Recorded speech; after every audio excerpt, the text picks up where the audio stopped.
ప్రభు చిత్తమైతే అక్టోబర్ 19, 20, 21 తేదీల్లో శుక్రవారం, శనివారం, ఆదివారం ప్రతిరోజు సాయంత్రం 6 గంటల నుండి 8:30 వరకు పరిశుద్ధాత్మ తైలాభిషేక పండుగలు Rock Church of India, Rock Centre, Buchchenagar దగ్గర, రాజమండ్రి. మిమ్మును, మీ కుటుంబాలను, మీ సంఘాలను ఏ విధమైన జాతి, మత, కుల, సిద్ధాంత భేదాలు లేకుండగా ఈ యొక్క ఆధ్యాత్మిక సమావేశాలకు ఆహ్వానిస్తూ ఉన్నాను. రాక్ సహవాసం తరపున, దీవెన ఆధ్యాత్మిక టెలివిజన్ కార్యక్రమాల తరపున ఆ 3 రోజులు దైవజనుడు, ప్రపంచవ్యాప్తంగా దేవుని చేత బలముగా వాడబడుతున్న పరిశుద్ధాత్మ అభిషేకము కలిగిన దైవజనుడు రెవరెండ్ రాజేంద్ర దత్ గారు, వారు నేను కలిసి దేవుని యొక్క వాక్యాన్ని బోధించి వచ్చిన ప్రతి బిడ్డ కొరకు వ్యక్తిగతంగా ప్రార్థనలు చేస్తాం. ప్రభు తెలియచేశాడు, ఆ భక్తి కూటాల్లో పరిశుద్ధాత్మ కార్యాలు జరగబోతూ ఉన్నాయి. ప్రవచనాలు, దర్శనాలు, స్వస్థతలు, దేవుని యొక్క ప్రత్యక్షతలు, అంతేకాదు సైతానీయమైన బంధకాల చేత, రోగముల చేత, బలహీనతల చేత, వ్యసనాల చేత మీ కుటుంబములో పీడించబడుతున్న వారిని తీసుకురండి. మీ స్నేహితులను తీసుకురండి. ఇంటిలో, సంసారములో, వ్యాపారములో, ఉద్యోగములో చికాకులుగా ఉంటే, లేకపోతే ఇబ్బందులుగా ఉంటే, ఆర్థికమైన రుణభారం, సమస్యలు మీ కుటుంబంలో పిల్లల వలన, రక్త సంబంధుల వలన, స్నేహితుల వలన ఏ ఇబ్బంది ఉన్నా సరే దేవుని సన్నిధికి రండి. మీకు మీరుగా రావాలి, మీకు మీరుగా వెళ్ళాలి. గనుక ప్రభు యొక్క శక్తిని మనం పొందుకోవాలి. నీ భక్తిని శక్తిగా మార్చుకునే సమయం అది. నిన్ను రమ్మని ఆహ్వానిస్తా ఉన్నాను. దేవుడు మిమ్మలను దీవించునుగాక. దేవుని బిడ్డలారా, కొద్ది దినాల క్రితం ప్రభు ఒక మాటను నాకు జ్ఞాపకం చేశారు. ఆ మాట మీద కొన్ని దినాల నుండి నేను ధ్యానం చేస్తా ఉన్నాను. ఒక ప్రత్యేకమైన మాటను పరిశుద్ధాత్ముడు జ్ఞాపకం చేశారు. అది కీర్తనల గ్రంథం 31వ కీర్తన 12వ చరణం. మరణమై స్మరణకు రాకున్న వాని వలె మరవబడితిని, ఓటి కుండ వంటి వాడనైతిని. ఈ చదవబడిన లేఖన భాగంలో 2 ప్రాముఖ్యమైన విషయాలను దైవజనుడైన దావీదు మనకు వ్రాస్తా ఉన్నాడు. మరొక విధంగా చెప్పాలంటే తన అనుభవాన్ని దేవునితో చెప్పుకుంటూ ఉన్నాడు. ఆ విషయానికి వస్తే, దావీదు వ్రాసిన ప్రతి పాట ఆయనకు దేవుడిచ్చిన అనుభవం. జీవితంలో, విశ్వాస యాత్రలో, ఆత్మీయ యాత్రలో దేవుడిచ్చిన అనుభవం. దేవుడు దావీదుకు చిన్ననాటి నుండి కూడా ప్రత్యేకమైన, పవిత్రమైన ఆత్మీయ అనుభవాలు ఇస్తూ ఉన్నాడు.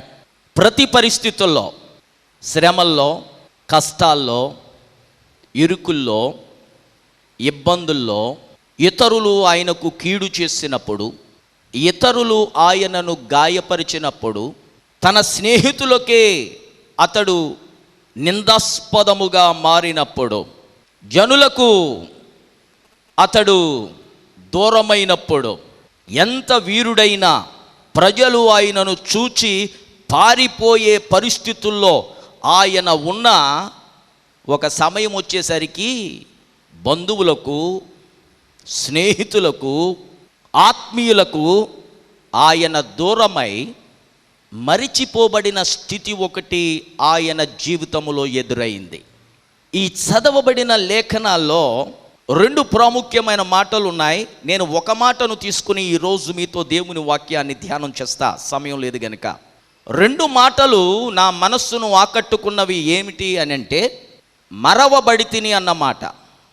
2వ మాట, ఓటి కుండ వంటి వాడనైతిని అని అంటాడు. చూడండి, ఆ 12వ చరణంలో భక్తుడైన దావీదు మరణమై స్మరణకు రాకున్న వాని వలె మరువబడితిని. ఒక సామెత ఉంది, out of sight is out of mind అని. కనబడకపోతే ఎదురుగా మరిచిపోతారు జనాలని. బహుశా అది రైట్ అయి ఉండొచ్చు. దావీదుకు కష్టాల్లో సౌలు చేత తరవబడతా ఉన్నప్పుడు జనాలు మర్చిపోయారు. అంతేకాదు తండ్రి యెష్షయి ఇంటికి ప్రవక్త వచ్చాడు, సమూయేలు గారు.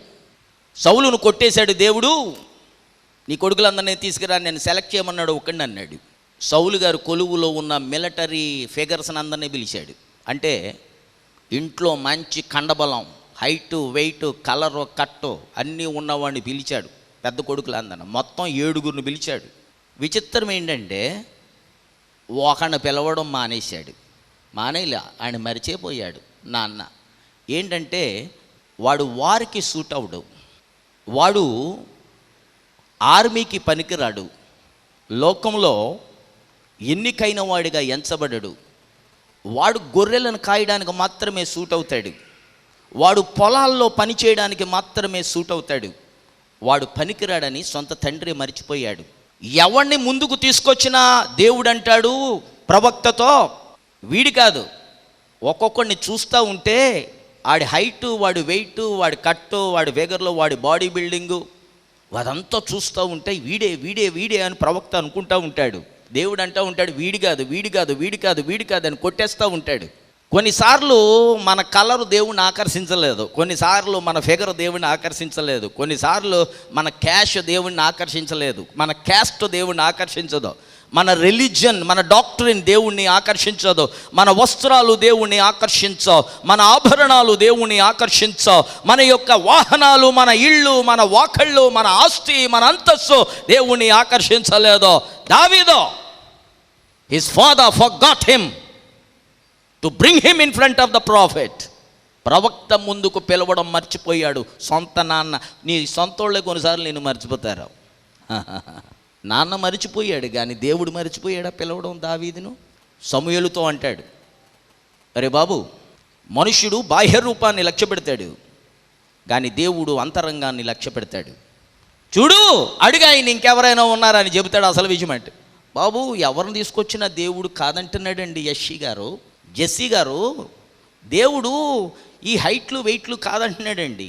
అలాగా, ఇంకెవరైనా ఉన్నారా బాబు నీకు నా ముందుకు తీసుకురానంటే? ఉన్నాడు, ఒక్కడు ఉన్నాడు, వాడేమో గొర్రెలను కాస్తున్నాడు. అవును, ఒక ప్రశ్న ఎప్పుడైనా ఆలోచించారా? ఈ స్టోరీ మనం చదువుతున్నప్పుడు అసలు మిలిటరీలో ఉండాల్సిన వాళ్ళు నాన్న ఇంటికాడ ఏం చేస్తున్నారు వీళ్ళు? ఈ హైటు వెయిటు అన్ని లౌకికమైన అర్హతలు ఉన్నవాళ్ళు నాన్న ఇంట్లో కూర్చుని ఏం చేస్తున్నారంట? మీరు సమాధానం చెప్పాలి నాకు. వీళ్ళకి అన్ని అర్హతలు ఉన్నాయి కానీ అమ్మ దగ్గర నాన్న దగ్గర కూర్చుని తినడానికి అలవాటు పడిపోయారు. వీళ్ళు పనిచేసే రకాలు కాదు, వీళ్ళు పనిచేయరు. సోమరిపోతులు.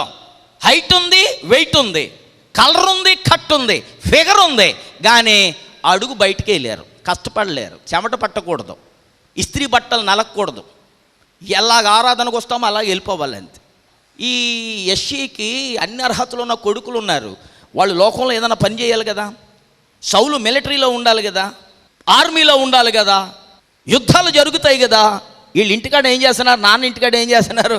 కొంతమందికి అన్నీ ఉంటాయి కానీ పని చేయడం మాత్రం ఉండదు. వాళ్ళకి సోమరిపోతులు ఉంటారు. సోమరిపోతుల మీదకి దరిద్రత. ఇదిగో, భూకంపం సడన్గా వస్తుందా? చెప్పి వస్తుందా చెప్పండి?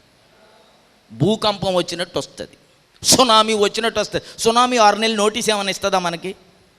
భూకంపం 1 సంవత్సరం ముందు, అది మంచి రోజు, అది మంచి ముహూర్తం, గ్రహాలన్నీ చక్కగా ఎలా అయినా అవుతాయి, నేను అప్పుడు వస్తాను, ముహూర్తం పెట్టానని అంటదా భూకంపం? నో, సమస్య లేదు, సడన్గా వస్తుంది. దరిద్రత కూడా అలాగే వస్తుంది. ఈ సోమరిపోతులందరూ హైట్ ఉంది, వెయిట్ ఉంది, కానీ నాన్న ఇంటికాడ నాన్న, మమ్మీ డాడీ, మమ్మీ డాడీ, మధ్యాహ్నం ఏమంటున్నా, రాత్రికి ఏం కూర, రేపు సభల్లో భోజనాలు ఉన్నాయా, ఆటోలు తిప్పుతారా, రిక్షాలు తిప్పుతారా? నాకు అర్థం కాని ప్రశ్న. ప్రవక్త ఏమో చూసినోడల్లా అయ్య బాబు వీడే రూలర్ అనుకుంటున్నాడు. ఒకవేళ వీడే రూలర్ అయితే ఇంట్లో నాన్న దగ్గర ఏం చేస్తున్నాడంట? దేవుడు ఎవరినన్నా ఎన్నుకుంటాడు. గొర్రెలు కంపు కొట్టునోడనన్నా ఎన్నుకున్నాడు కానీ నాన్న దగ్గర, అమ్మ దగ్గర, వంటగదిలో నుంచి పడగదిలోకి, పడగదిలో నుంచి వంటగదిలోకి తిరిగి తిండిపోతుల ఇంటిలో కూర్చున్న వాడిని ఎన్నుకున్నాడా దేవుడు? ఎన్నుకోడు. నీవు బాగుపడాలంటే దావీదు వలె వెళ్ళి పొలంలో ఏదన్నా పని చేయాలా. ఇంట్లో కూర్చుంటే నీకు ఆశీర్వాదం రాదు. చప్పలు కొడి దేవునికి స్తోత్రం చెల్లించాడు.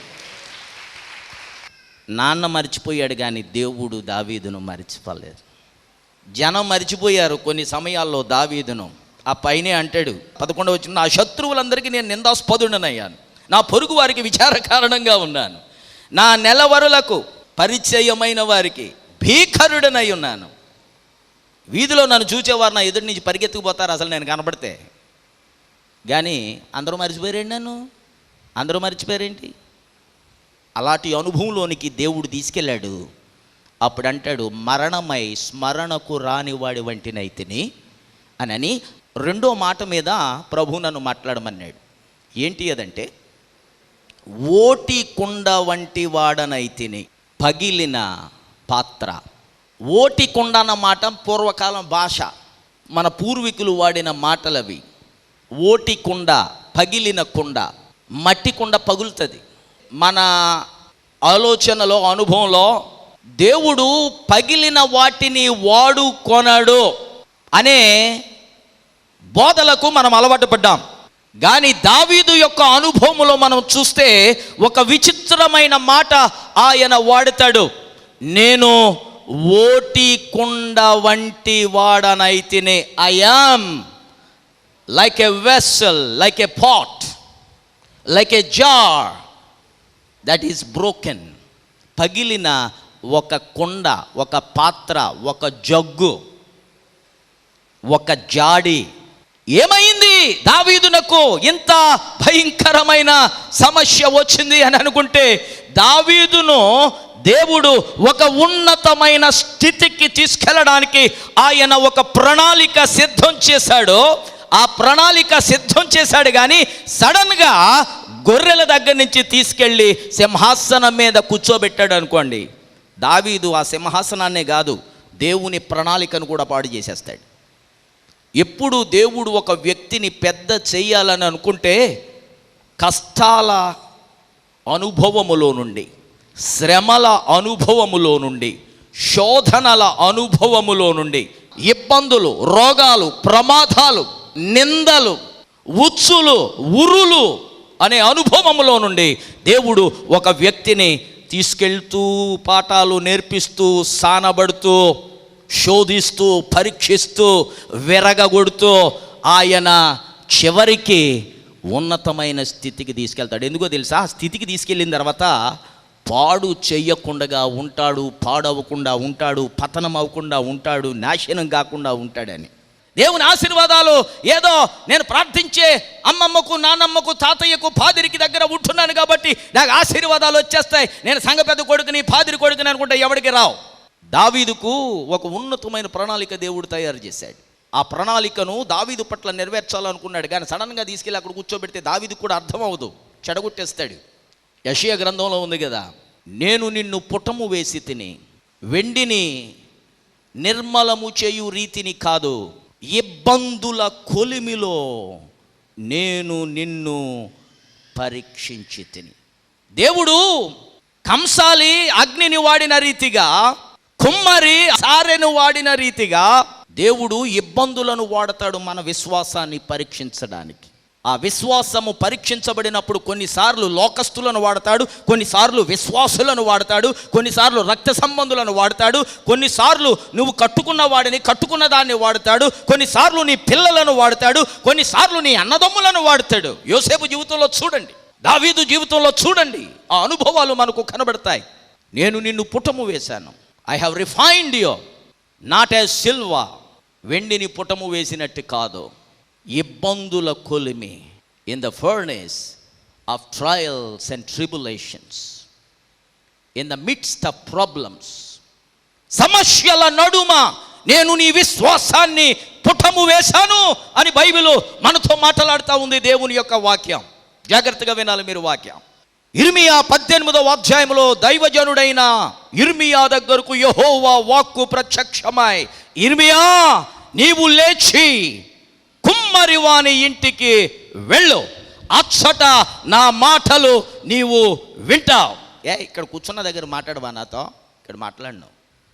దేవుడు వెళ్ళమన్న చోటికి వెళ్ళాలంతే, దేవుడు చెప్పినట్టు చెయ్యాలంతే. ఆయన వెళ్ళమన్నాడు, నేనేంటండి కొమ్మరోడి ఇంటికి వెళ్ళడం ఏంటండి? అసలు నేను ప్రవక్తను కదండి. కొంతమందికి ఫాల్స్ ప్రిస్టేజ్ ఉంటుందండి, అనవసరమైన మన భాషలో కోనసీమ భాషలో చెప్తాను, బిల్డప్లో. అది ఇంగ్లీష్ పీసే కానీ అలా చెప్తేనే కానీ మీకు అర్థమవుతావు. బిల్డప్లు, అనవసరమైన బిల్డప్లు. ఇర్మియా కుమ్మరోడి, నాకు కొంచెం ఫీలింగ్ అండి, మేము వారి ఇంటికి వీరింటికి వెళ్ళమండి, మా వారి ఇంటికి మాత్రమే మేము వెళతామండి, మా ఆంటీ ఇంటికి మాత్రమే మేము వెళ్తామండి, మా అంకుల్ ఇంటికి మాత్రమే మేము వెళ్తామండి, మాకు ఫేవరెట్స్ ఉన్నారండి కొంతమంది. ఇర్మియా, నీవు లేచి కుమ్మరి వాని ఇంటికి వెళ్ళు. అలాగే నాయన వెళ్ళిపోతాను నాయన. వెళ్ళిపోతే కుమ్మరుడు అక్కడ కూర్చుని సారీ పెట్టుకున్నాడు. ఈసారి బండి చక్రంలాగా ఉంటుంది. మీరు నాలాగే పల్లెటూరులో పుడితే తెలుస్తుంది మీకు. బండి చక్రంలాగా ఉంటుంది. అక్కడ కూర్చుంటాడు. ఆ పక్కన ఉంటుంది, అది తిప్పుతూ ఉంటాడు, ఆ చక్రం తిరుగుతూ ఉంటుంది. ఆ చక్రం మధ్యలో జిగట మన్ను పెట్టుకుని ఒక బకెట్ పక్కన పెట్టుకుని దానికి నీళ్లు కలుపుతూ దానిని కలుపుతూ ఉంటాడు. ఆ మట్టి ముద్దను బాగా కలుపుతూ ఉంటాడు. నుజ్జు చేస్తాడు, గుద్దుతాడు, బాదుతాడు, విరగగొడతాడు, నలగగొడతాడు. ఆయన మనస్సులో ఒక రూపం ఉంది, దాన్ని తీసుకురావడానికి ఆయన ప్రయత్నం చేస్తున్నాడు. దైవజనుడైన ఇర్మియా కుమ్మరి వాని ఇంటికి వెళ్ళేసరికి పనిలో ఉన్నాడు. ఆ పని వాడి దగ్గరికి వెళ్ళి చూస్తున్నాడు. సరిగ్గా ఈయన వెళ్ళేసరికి ఆయన చేస్తున్న కొండ ఆయన చేతిలో నుండి విడిపోయింది అని అంటే బ్రద్దలయ్యింది. ఆయనకిష్టమైన రూపములో అది రాలేదు.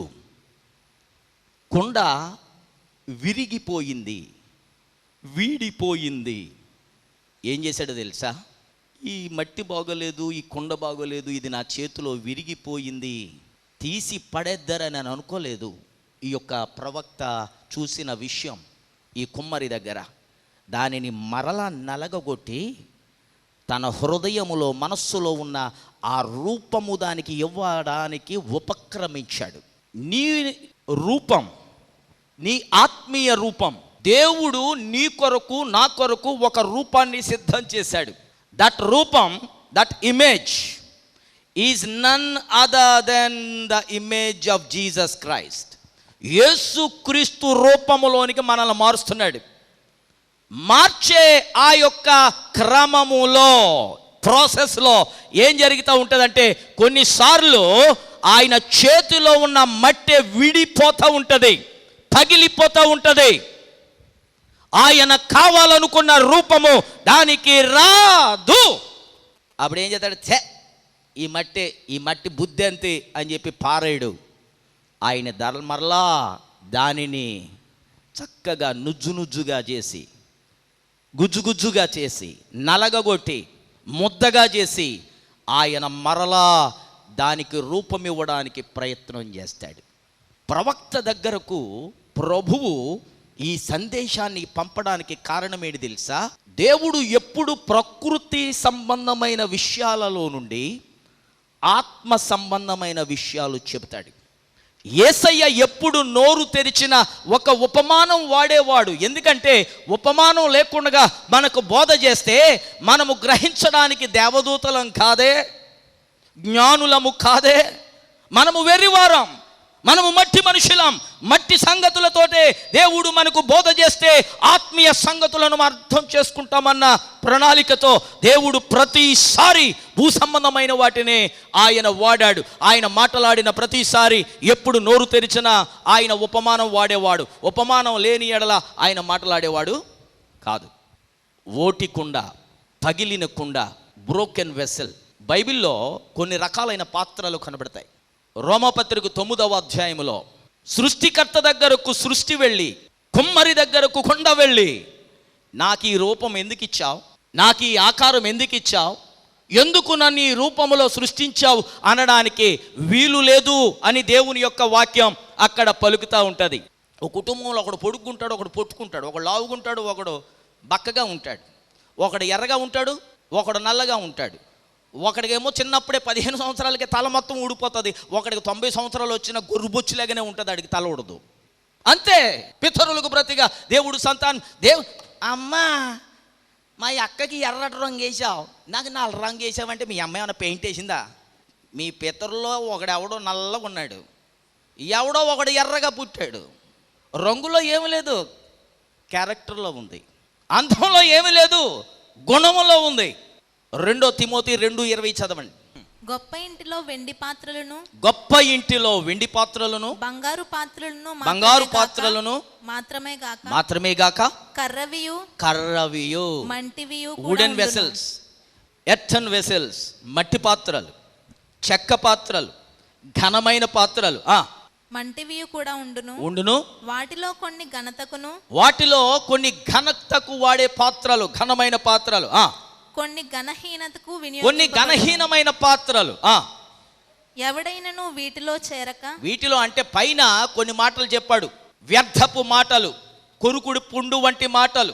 అంతేకాదు, పునరుత్థానము లేదని నమ్మేవారు, విశ్వాసులను చెడగొట్టేవారు, పడగొట్టేవారు. అలాంటి వాటిలో చేరక ఉన్నట్లయితే యజమానుడు వాడుకొనుటకు అర్హమైన ఘనమైన పాత్రగా దేవుడు నిన్ను చేస్తాడు అని అంటాడు. బైబిల్లో పాత్రలు కనబడతాయి, చెక్క పాత్రలు, వెండి పాత్రలు, బంగారు పాత్రలు, ఘనమైన పాత్రలు, ఉగ్రత పాత్రలు, కరుణా పాత్రలు. ఈ పాత్రలు కనబడతాయి. అయితే అవన్నీ ఒక యజమాని దగ్గర ఉంటాయి. ఏ పనికి దేనిని వాడాలో దానిని వాడడానికి యజమానికి హక్కు ఉంది.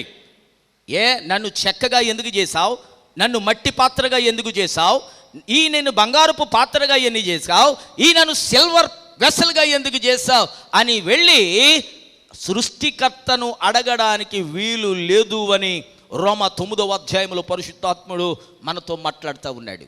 గమనించండి, ఈరోజు పగిలిన దావీదు యొక్క జీవితంలో నుండి నేను మీతో మాట్లాడుతున్నాను. దావీదు బ్రతుకులో అనేక మారులు నిరాశ, నిస్పృహలు, హృదయం బద్దలైన పరిస్థితి.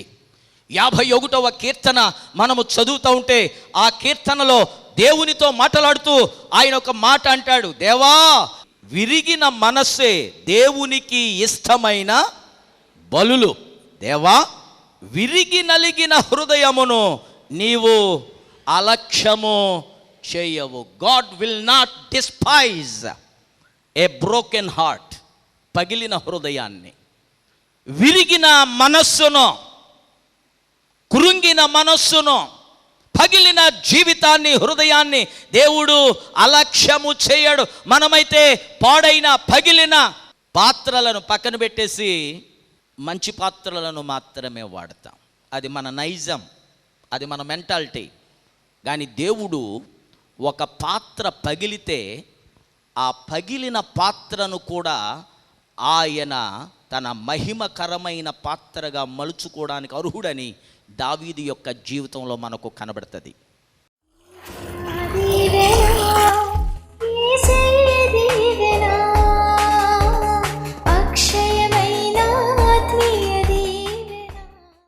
మా పరమ తండ్రి, నీ పాద సన్నిధికి మమ్మలను తీసుకుని వచ్చి నీ పరిశుద్ధమైన మందిరములో నీ పరిశుద్ధమైన జీవపు రొట్టెను మాకు విరిచావు.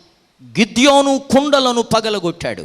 ఒక స్త్రీ నిన్ను ఆరాధన చేయడానికి వచ్చి ఆమె ఆలబాస్టర్ బాక్స్, అత్తరు సీసా పగలగొట్టింది. నాయనా, మేము మా హృదయాన్ని పగలగొట్టుకోవడానికి సిద్ధంగా ఉన్నాం. అంతేకాదు, మీరు చెప్పారు, మీ కొరకు విరువబడిన నా శరీరమని. నాయనా, అనేక మారులు నీ జీవపు రొట్టెకు ఉన్న సత్యాన్ని మేము గ్రహించకుండగా నీ జీవపు రొట్టెను విరుచుకుని మేము తింటున్నాం. మా కొరకు నీవు విరవబడ్డావు, మా కొరకు నీవు నలగొట్టబడ్డావు, మా కొరకు నీవు చీల్చబడ్డావు. నీ మట్టి ఘటం, నీ పాత్ర పగలగొట్టబడింది. నీ వేదన, నీ శ్రమ, నీ శోధనలు, నీ యొక్క వేదనలు, నీ యొక్క భయంకరమైన ఆ శ్రమ మేము గ్రహించలేనిదయ్యా. అయితే ఆ పగిలిన పరిశుద్ధమైన ఘటములో నుండి ఇదిగో మా కొరకు రక్షణ, అద్భుతమైన వెలుగు, సువార్త ప్రకాశం ఈ మట్టి ఘటములలో మహిమైశ్వర్యాన్ని పెట్టావు. గిద్యోను పాత్రలలో దీపమున్నట్టు ఈ మట్టి ఘటములలో నీ దీపాలను పెట్టి ఆ దీపముల ద్వారా ఈ లోకములో ఆత్మీయ పోరాటం నీ వెలుగులో మేము చేయడానికి మీరిచ్చుచున్న కృపకై స్తోత్రం. ప్రతి మట్టి ఘటములో నీ దీపాన్ని వెలిగించమని ప్రార్థిస్తున్నాను.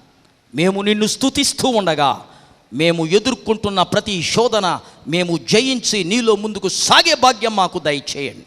ఆశీర్వదించండి, నీ మహిమకు సాధనాలుగా వాడుకొనండి.